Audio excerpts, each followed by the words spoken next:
Hello, I'm Sensei Alex Kakuyo, North American Correspondent for Buddhistdoor Global. Thanks for joining me for this episode of The Ordinary Buddhist. The title of today's talk is Conflicting Desires. Before we get into that, please subscribe and hit the notification bell. That way you'll be notified when I post talks in the future. If you wouldn't mind hitting the like button, that'd be great too. The first noble truth of Buddhism states, life is suffering. The second noble truth states, suffering is caused by desire. But what does that mean? Are we not supposed to have desires? Is life an endless stream of pain and torment?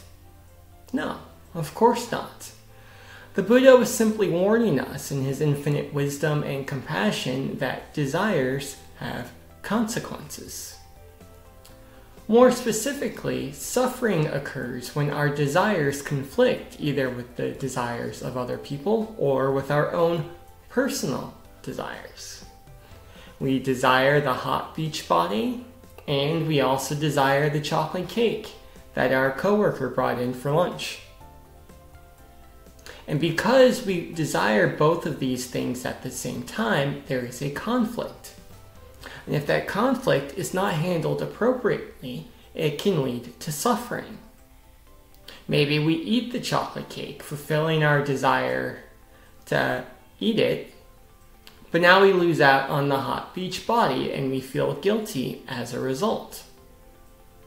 It's much better from the Buddhist perspective to make a choice and stick with it. Either we eat the cake and understand that our exercise regimen is going to take a hit, or we don't eat the cake and we continue on working out, preparing for beach season.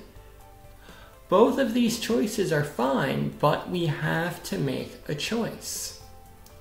Too often in life, we as human beings suffer because we try to have our cake and eat it too.